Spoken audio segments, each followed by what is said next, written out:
the deep dive. Today we're looking into assertiveness. Is something that, really impacts how we navigate the world and our relationships. hmm You might think some people are just, well, born assertive, right? Yeah, that's a common thought. But the truth, according to the handbooks, we looked at one on emotional burnout and another for people pleasers, is that it's actually a skill, something we develop. That's so right. And it's quite empowering, I think, to realize assertiveness isn't like fixed. Our tendencies often stem from earlier experiences, things that shaped what we believe about ourselves, whether our needs are even valid. Right. The People Pleaser's Handbook really highlights this, talking about how a deep fear of being seen as selfish can, hold us back. Exactly. Those beliefs, maybe from childhood or past relationships, teaching us to always put others first, well, they can make it incredibly tough to set boundaries or speak up. Definitely. And that brings up a really crucial question. What actually happens when we're consistently not assertive? It's more than just feeling a bit annoyed, isn't it? Oh, absolutely. The handbooks point to some serious stuff, like that feeling of being completely wiped out, Hmm. the cynicism, the detachment. That's all described in the Burnout Handbook, emotional exhaustion. Yeah, burnout. And beyond that personal toll, the People Pleaser's Handbook talks about resentment. It really builds up when your own needs aren't met and you feel like you just can't say anything. That can really poison relationships over time. Hmm. And just practically speaking, like the Burnout Handbook notes when discussing passive communication, well, not being assertive often leads to feeling like people are walking all over you, even if they don't mean to. Okay, so the cost is pretty high. So Mm. the goal for this deep dive then is to really get a handle on how we can develop assertiveness. hmm We'll look at what happens when we don't have, and crucially, explore some hands-on strategies. We'll be using ideas from acceptance and commitment therapy, ACT, and cognitive behavioral therapy, CBT, to help you build this skill. Sounds good. Okay, so first things first. To get started, what exactly is assertiveness? How do we define it? Well, the Burnout Handbook gives a really useful way to frame it by contrasting it with being passive or aggressive. Assertiveness is that sweet spot in the middle. The middle ground. Exactly. It's about standing up for your own needs and rights, but crucially, while still respecting the needs and rights of others. It's about communicating directly, honestly, and respectfully. So not bottling it up, but also not attacking. Precisely. When you're assertive, you state your needs clearly, you set boundaries when necessary, and you also listen actively to the other person, the outcome.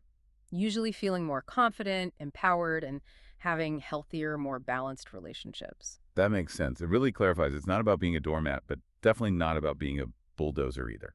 Okay, so if we want to shift towards being more assertive, where does someone even start? Well, the Burnout Handbook really stresses that self-awareness is step one. Absolutely critical. You need to understand your own typical communication style first. Like, how do I usually react? Yeah.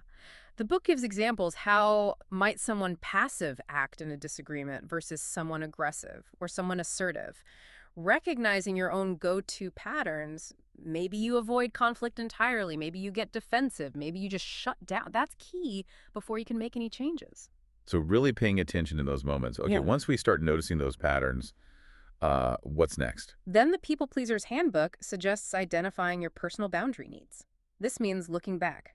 Think about times you felt uncomfortable or resentful or just totally drained after an interaction. Okay, so those yucky feelings are actually clues. Big clues. They often signal that a boundary was crossed or maybe that you need to establish one in that kind of situation going forward. Right, those moments where you're kicking yourself later thinking, why did I agree to that? That's useful data. Totally useful data.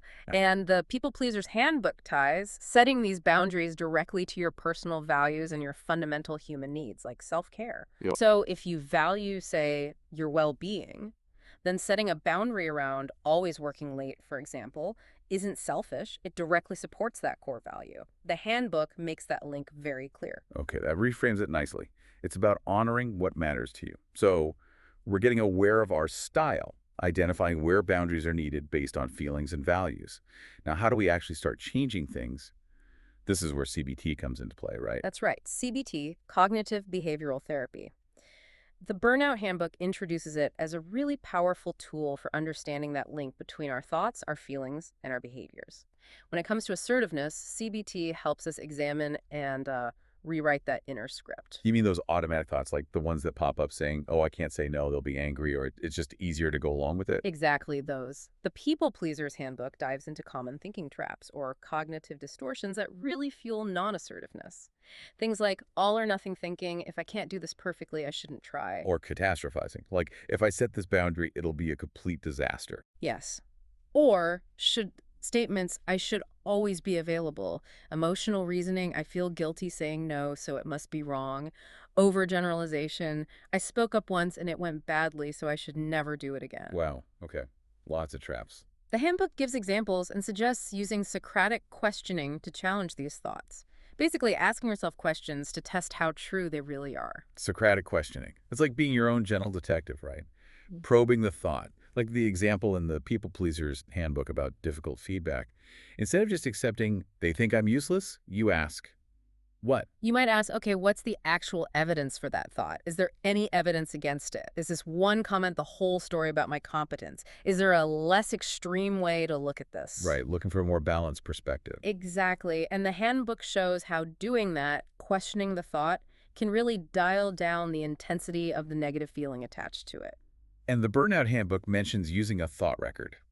Is that similar? Yes, it's a very practical CBT tool.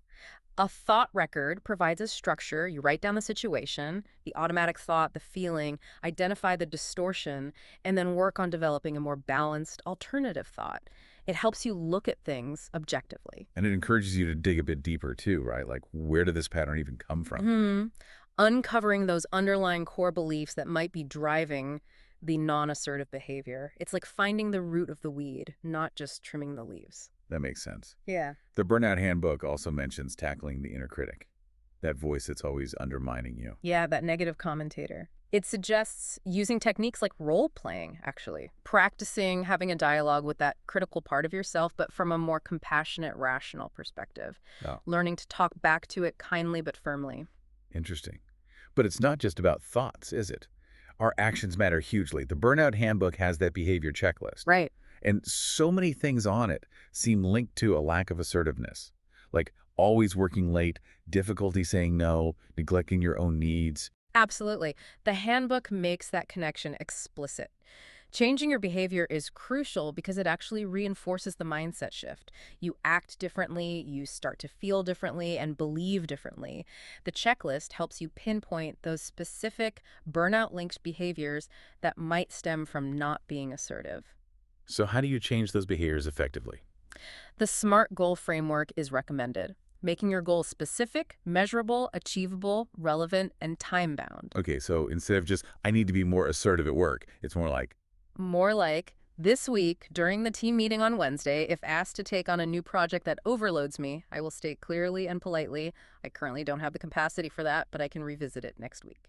Much more concrete. got it. Small, specific steps. Okay, so CBT tackles the thoughts and helps plan behavioral changes. But what about those feelings, the anxiety, the guilt? They don't just vanish, right? That's where ACT comes in. Exactly. ACT acceptance and commitment therapy. As the Burnout Handbook explains, ACT isn't so much about changing the difficult thoughts and feelings, but changing your relationship to them. Making peace with them? Kind of. Sort of. It's about developing psychological flexibility. This involves several core processes: accepting difficult internal experiences, diffusing from unhelpful thoughts so they have less power, being present in the moment, connecting with your observing self, clarifying your values, and taking committed action towards those values, even when it's uncomfortable. Okay, that sounds like a different angle. It is. The Burnout Handbook mentions the ACT triflex model. Open up, do what matters, engage. It's a simple way to think about navigating discomfort while still acting assertively.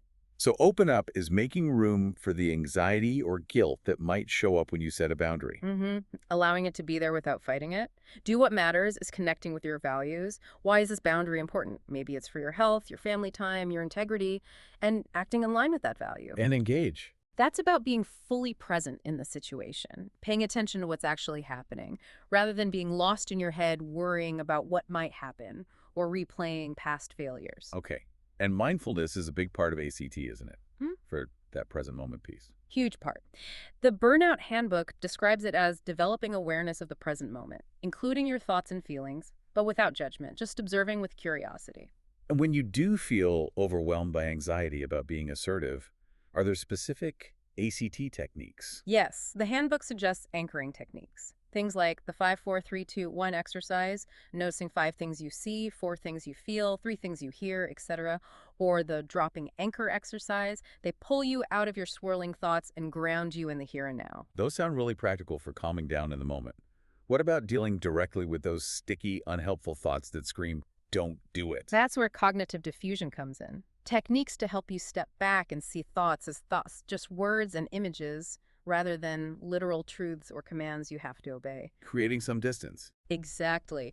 The Burnout Handbook lists quite a few. Simple things like just naming the thought, there's the I'm going to upset them thought again, or repeating a difficult thought out loud over and over until it just sounds like noise. Or thinking your mind. That sounds a bit funny. It can feel funny. Thanks, Mind, for that helpful suggestion. It acknowledges the thought without buying into it. Other techniques involve visualizing thoughts as objects, like clouds passing or cars driving by. There's even one called Leaves on a Stream. Leaves on a stream. Yeah, you imagine yourself sitting by a stream, and each thought that pops into your head, you place it on a leaf and watch it float away. You're just observing, not getting pulled into the water with the leaves. I like that visual. It really drives home that thoughts come and go if you let them. The Burnout Handbook also mentioned getting stuck in a box. Yes, the box of rigid thinking. Those inflexible rules, assumptions, and beliefs. I must always please others, showing vulnerability is weak. That keep us stuck and can contribute to burnout. ACT encourages moving towards living without a box. Meaning more flexibility. More flexibility, guided by your inner values rather than rigid rules. Setting boundaries becomes an act aligned with your values, not a breaking of some imagined rule. Okay. And when difficult emotions come up, not just thoughts when we try to be assertive, guilt, fear.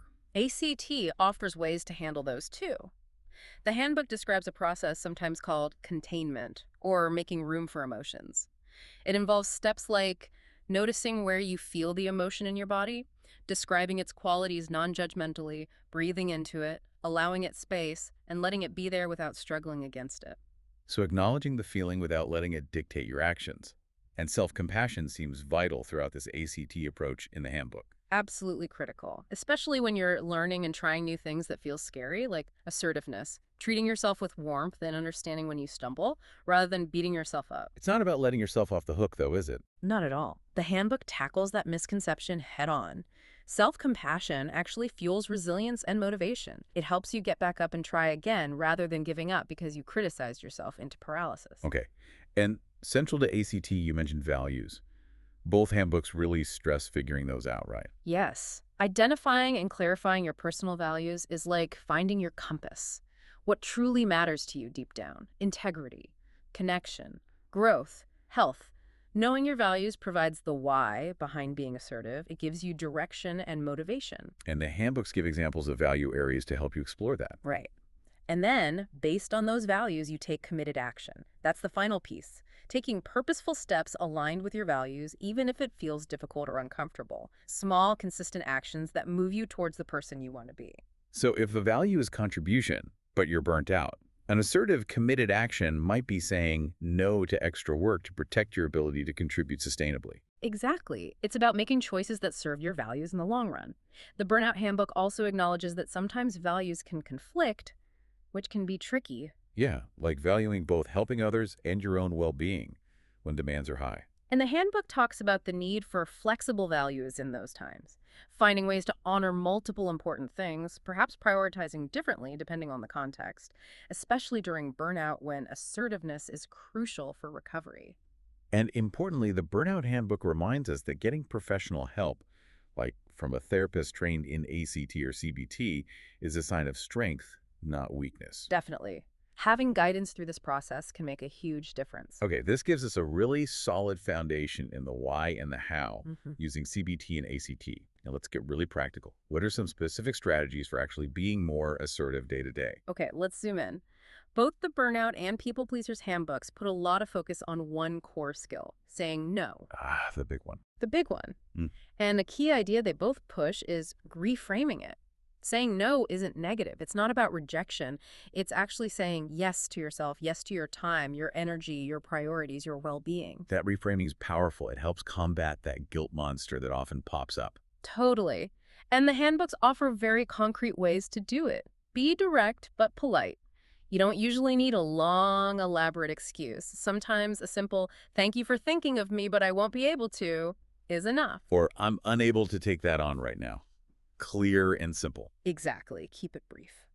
The Burnout Handbook also mentions a couple of specific techniques for tricky situations. One is the broken record technique. Broken record. Yeah, where you calmly and persistently repeat your no or your boundary without getting drawn into arguments or justifications. Like a broken record, I understand you need help, but I can't take that on. Yes, I hear that it's urgent, but I'm not available. Just calmly restating. Useful for persistent people. What was the other one? Fogging. Fogging. That's where you acknowledge the truth and what the other person is saying without actually agreeing to their request or getting defensive. Like, yes, you're right, that deadline is tight, but you don't automatically follow it with, so I'll do it. You just acknowledge their point calmly. Sort of like agreeing with the fog, but not the solid request behind it. De-escalates things. Right. It can take the wind out of their sails a bit. Another useful one from the Burnout Handbook is assertive inquiry. What's that for? It's for when someone makes a vague statement or you sense there's something unsaid. You ask open-ended, clarifying questions to understand their perspective better before you respond assertively. Could you tell me more about what you mean by that, or how are you hoping I could help? Prevents jumping to conclusions and helps you tailor your assertive response. Makes sense. And when you do need to state your own need or boundary, statements are key, right? Absolutely crucial. Both handbooks hammer this home. Frame things in terms of your feelings and experiences, not blame. So not, you always interrupt me, which is accusatory. But more like, I feel unheard when I get interrupted before I finish my thought. Focuses on the impact on you. Precisely. It's much less likely to make the other person defensive. And along with I statements, being clear and specific about what you need or what the boundary is, no ambiguity. And we keep coming back to that feeling of guilt when setting boundaries. How do the handbooks suggest managing that? Reminding yourself why you're setting the boundary, connecting it back to those values we talked about. Is it for your health, your family, your integrity? Keeping the why in mind strengthens your resolve. And the People Pleaser's Handbook directly tackles that I'm being selfish thought, reframing boundary setting as necessary self-respect and self-care. Okay. Can we walk through an example, maybe like a work-life boundary? Sure. Let's say your boss asks you late on Friday to do something over the weekend. The non-assertive response might be to just say yes, feeling resentful. The aggressive might be, are you kidding me? No way. Right, so the assertive response, using these ideas, Might be something like, I understand this is important, but I already have commitments this weekend and won't be able to work on it. I can prioritize it first thing Monday morning. Uses an I statement, states the boundary clearly and politely, offers an alternative. what about, say, a friend who keeps pushing you to go out when you really need rest? Social guilt trips. Assertive response could be, I really appreciate the invite and I enjoy spending time with you, but I'm feeling really run down tonight and need to recharge at home. Maybe we can plan something for next week. Acknowledges the relationship, states your need clearly, I statement, offers an alternative. Seeing the examples really helps make it concrete. And I liked the idea from the Burnout Handbook about celebrating the no victories. Yes. Reinforce the behavior you want to encourage in yourself. Maybe make a little note each time you successfully set a boundary, or schedule a small reward. It sounds simple, but it helps build momentum and positive feelings around being assertive.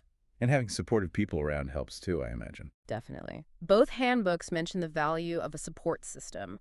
People who encourage you, validate your right to have boundaries, maybe even help you practice saying no. Accountability and cheerleading rolled into one. It all circles back to this being a process, doesn't it? Absolutely. Learning to say no, learning to be assertive, it takes practice, patience, and as we said, a lot of self-compassion. You won't get it perfect every time, especially at first, and that's okay. It's a skill you build over time. Right. It's a journey. Mhm. Okay, so as we start to wrap up this deep dive on assertiveness, the big takeaway seems clear. This isn't some fixed personality trait. It really is a learned skill. And it's accessible to everyone willing to put in the conscious effort, especially using these practical tools from CBT and CT that we've explored. And we've definitely seen that the cost of not developing assertiveness can be really high: burnout, resentment, feeling taken advantage of, diminished well-being overall. Oh, sure. So our encouragement to you, the listener, is to maybe start small. Experiment. You don't have to overhaul everything overnight. Right. Perhaps just take a few minutes after this. Reflect on one or two of your core values, and then maybe identify one small, manageable boundary you could try to set this week. Just one step. That's a great starting point. And as you think about taking those first steps, here's a final thought to mull over. Consider how cultivating assertiveness isn't just about protecting yourself. It actually fosters more authentic, more honest, and ultimately more respectful relationships with everyone around you. A powerful thought to end on. Thanks for exploring all this with us today.